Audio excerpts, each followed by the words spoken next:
Unit नंबरमधला 4 मधला जो शेवटचा चॅप्टर आहे तो आहे प्रोजेक्टाईल मोशन।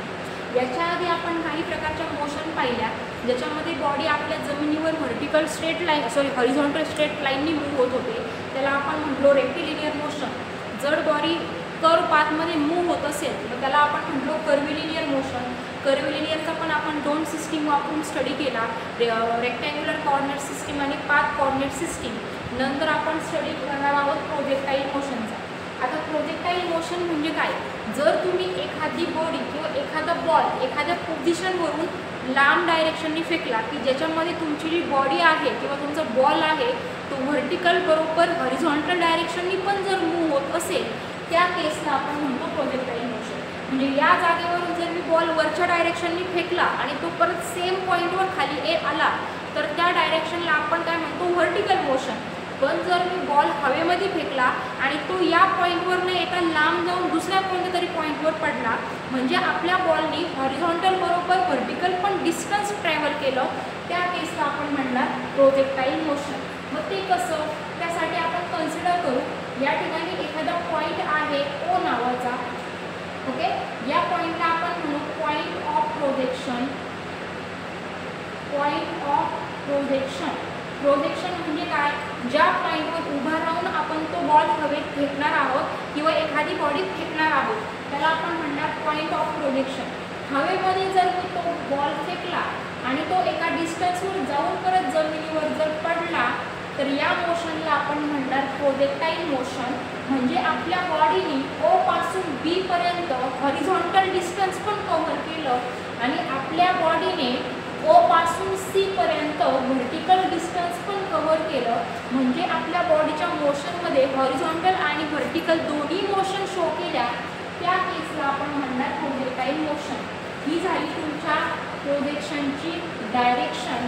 हा आहे पॉईंट ऑफ प्रोजेक्शन आणि हा आहे पॉईंट ऑफ लँडिंग। लँडिंग म्हणजे काय? ज्या ठिकाणी तुमचा प्रोजेक्टाईल काय झाला जमिनीवर जाऊन परत खाली आला। आता या केसमध्ये तुमच्या बॉडीने जे काही डिस्टन्स कव्हर केलंय त्याला आपण म्हणू एक्स डिस्टन्स। तुमच्या बॉडीने हवेमध्ये मॅक्झिमम किती हाईटपर्यंत कव्हर केली तिला आपण नाव दिलं एच। याला आपण एक्स म्हणता रेंज म्हणू।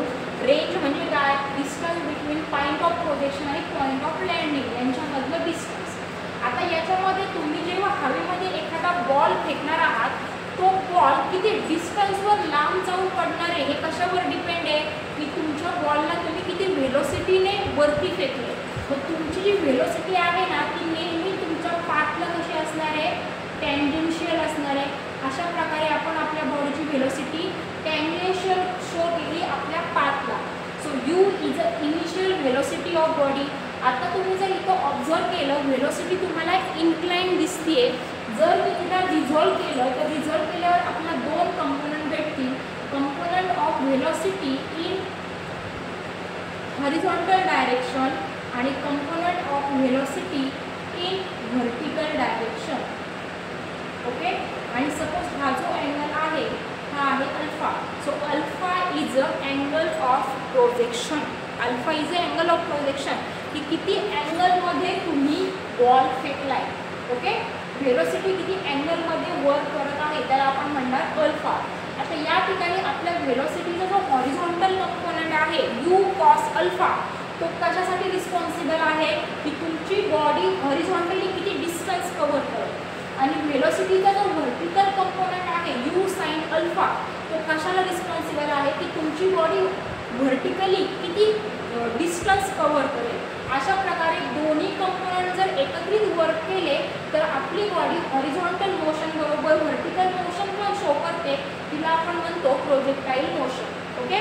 आता या केसमध्ये पेपरला तुम्हाला न्यूमेरिकलमध्ये डायरेक्टली मेन्शन केलं असतं की एखादा प्रोजेक्टाईल हवेत फेकला किंवा प्रोजेक्टाईल मोशन शो केली मग त्या बॉडीची मॅक्झिमम हाईट किती असेल हवेमध्ये किंवा तो जो बॉल आहे मॅक्झिमम किती रेंज कव्हर करेल किंवा त्या बॉडीची व्हेलोसिटी किती असणार आहे। अशा प्रकारचे प्रश्न तुम्हाला येतात। प्रश्न डायरेक्टली फॉर्म्युला बेस असतात। फॉर्म्युले तुमचे पाठ असले पाहिजे, फॉर्म्युल्यामध्ये व्हॅल्यू पुट करून तुम्हाला डायरेक्टली आन्सर फाइंड आउट करायचं। याच्यामध्ये तुम्हाला पहिला जो फॉर्म्युला आहे तो आहे y is equal to x tan alpha. Minus gx² divided by 2u² cos square alpha. तर हे जे आहे हे आहे equation of trajectory. Equation of trajectory म्हणजे आपल्या बॉडीने जो काही पाथ कव्हर केला आहे त्या बॉडीचं एक पॅराबोलाचं इक्वेशन आहे. ओके. नंतर time of flight. Time of flight म्हणजे काय, तुमच्या बॉडीला पॉइंट ऑफ प्रोजेक्शन पासून पॉइंट ऑफ लँडिंग पर्यंत जाण्यासाठी किती टाइम लागला हे जर फाइंड आउट करायचं असेल त्याला आपण म्हणतो टाइम ऑफ फ्लाइट. आणि त्यासाठी फॉर्म्युला आहे t = 2u sin alpha upon g. Here t is the time of flight, u is the initial velocity, sin alpha is the angle of projection and g is the gravitational acceleration. याचा आपण माहित असते gravitational acceleration आपण normally किती घेतो 9.81. नंतर next formula आहे horizontal range. Horizontal range is the distance between point of projection आणि point of landing. यांच्यामधलं जे horizontal distance आहे त्याला आपण म्हणणार horizontal range. त्याचा स्टँडर्ड फॉर्म्युला आहे r = u² sin² 2 alpha upon g. Here u is the initial velocity, alpha is the angle of projection and g is gravitational acceleration. Next formula is for maximum range. की तुमची body हवेमध्ये फेकताना maximum range किंवा maximum distance cover किती करू शकते त्याचा हा formula आहे. हा आणि हा सेम फॉर्म्युला आहे. लक्षात ठेवायचं, जर तुमच्या बॉलने मॅक्झिमम डिस्टन्स कव्हर करावा असं तुम्हाला वाटत असेल तर नेहमी अँगल ऑफ प्रोजेक्शन हा 45 जर बॉडी एका इन्क्लाइन प्लेनवरून आपण प्रोजेक्शन केलं म्हणजे आपल्या बॉडीचा प्लेन ऑफ प्रोजेक्शन हा हॉरिझॉन्टल ग्राउंडला जर थिटा एवढा अँगल करत असाल आणि अल्फा हा आहे आपला अँगल ऑफ प्रोजेक्शन, मग त्या केसमध्ये तुमचे फॉर्म्युले कधी चेंज होतात. त्या केसमध्ये तुमचा टाइम ऑफ फ्लाइट असतो r cos θ upon u cos alpha. where alpha is the angle of projection and theta is the angle of projectile plane with horizontal. Then rmax is equal to u² g1 sin θ. आता तुमच्या इन्क्लाइनच्या केसमध्ये तुम्हाला maximum range कधी मिळते ज्या केसमध्ये तुमचा alpha असतो 45 डिग्री प्लस θ/2. या पोर्शनवर तुम्हाला पेपरला न्यूमेरिकल जास्त काही विचारणार नाही पण हे सगळे फॉर्म्युले खूप इम्पॉर्टंट आहे. या फॉर्म्युल्यांवर तुम्हाला एकतरी 6 मार्काला प्रश्न विचारला जाईल. त्यामुळे हे सगळे फॉर्म्युले व्यवस्थित पाठ करायचे, डायरेक्टली व्हॅल्यू प्रूफ करून तुम्हाला ॲन्सर फाइंड आउट करायचे.